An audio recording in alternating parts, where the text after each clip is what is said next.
Hello everyone, and welcome back to our channel. Today we're diving into a major political development that has the potential to shake South Africa's legal foundations. A development that's as controversial as it is symbolic. The MK party is reportedly positioning Advocate Dali Mpofu to take up a seat on the Judicial Service Commission, or JSC. Now, for those who may not be familiar with the JSC, this body plays a crucial role in our democracy. It's the gatekeeper of our judiciary, responsible for interviewing, nominating, and recommending judges for appointment, all while safeguarding the independence and integrity of our courts.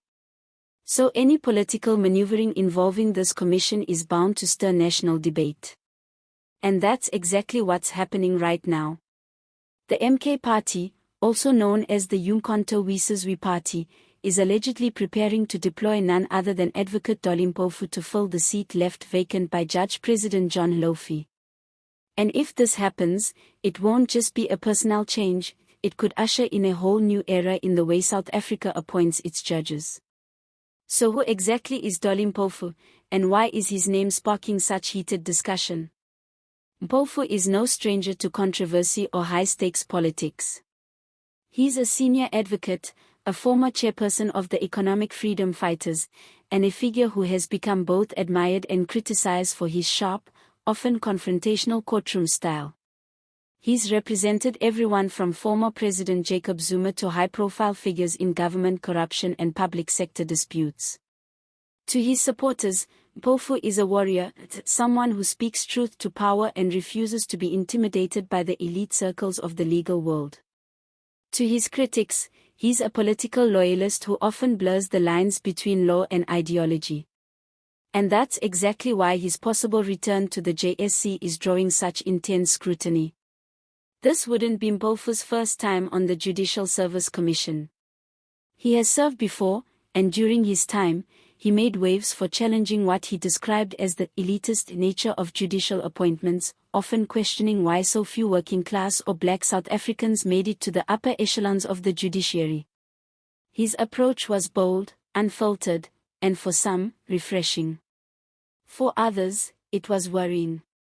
Now, with the MK party backing him, his potential appointment seems to come with an even more ambitious agenda: transformation. According to insiders, the MK party sees Mpofu as the perfect candidate to champion a new era of judicial reform. Their goal is to see a judiciary that's not just technically independent, but socially responsive, one that reflects the lived realities of ordinary South Africans, especially the poor and marginalized. They argue that for too long, the South African judiciary has remained out of reach for many citizens, both in terms of representation and in terms of the accessibility of justice. They want a legal system that is not only impartial but also empathetic and proactive in tackling socioeconomic inequality. And in their view, Mpofu is the man for the job. But critics are raising the alarm.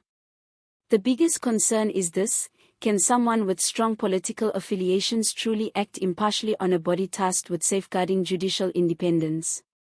Mpofu's past role in the EFF, his close ties with politically exposed persons, and his sometimes combative approach in court have led some to question whether he can separate his political ideology from his constitutional duty if appointed.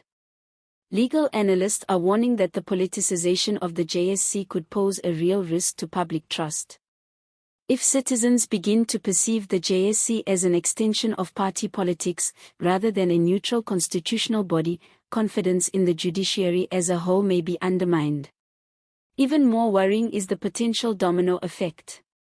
Once one political party successfully installs its loyalists into the JSC, what's to stop others from doing the same? What happens to the judiciary when it starts reflecting the agendas of political players instead of the needs of justice? This debate is playing out against a backdrop of deep political realignments. The 2024 national elections brought seismic changes to the political landscape. With coalition politics now the norm, smaller and emerging parties like the MK party are flexing their muscles, looking to leave their mark not just in parliament but across all state institutions, and the JSC is clearly part of that plan. It's also worth noting that the MK Party's move comes just months after the Judicial Service Commission faced criticism for the way it conducted interviews, with accusations of bias, political interference, and personal attacks on candidates. The Commission is already under pressure to clean up its image, and Mpofu's return could either be seen as a step forward or a step back, depending on whom you ask. Some legal professionals say that while transformation is vital, the method and pace of change matter. They argue that appointments must be based on merit, integrity, and proven legal ability, not political ideology. Otherwise, South Africa risks eroding the very principles that the post-apartheid constitution fought to uphold. At the same time, we must be honest about the fact that the judiciary still bears the scars of inequality. Historically, access to legal education, career advancement in law, and appointment to senior judicial posts were all skewed in favor of white, male elites. So the call for transformation isn't unfounded. The question is how to do it in a way that builds trust, not destroys it. And here's where things get more philosophical: what kind of judiciary do we want? Do we want a judiciary that mirrors the demographics of the nation, one that champions social justice and speaks to the daily struggles of ordinary South Africans? Or do we want a judiciary that stands above the political fray, a technocratic, impartial body free from the ideological battles of parliament and party politics? These are tough questions. But they're also necessary ones. Because the decisions made within the JSC don't just affect lawyers and judges. They affect all of us, from the way disputes are resolved in court, to how constitutional rights are interpreted and defended. And so, the battle over Dali Mpofu's appointment is more than just political theatre. It's a litmus test for where South Africa is headed as a constitutional democracy. The MK Party insists that there's nothing legally stopping them from nominating Mpofu. They say it's well within their rights and aligns perfectly with their promise to bring radical change to public institutions. And they might be right, technically. But whether this move strengthens or weakens public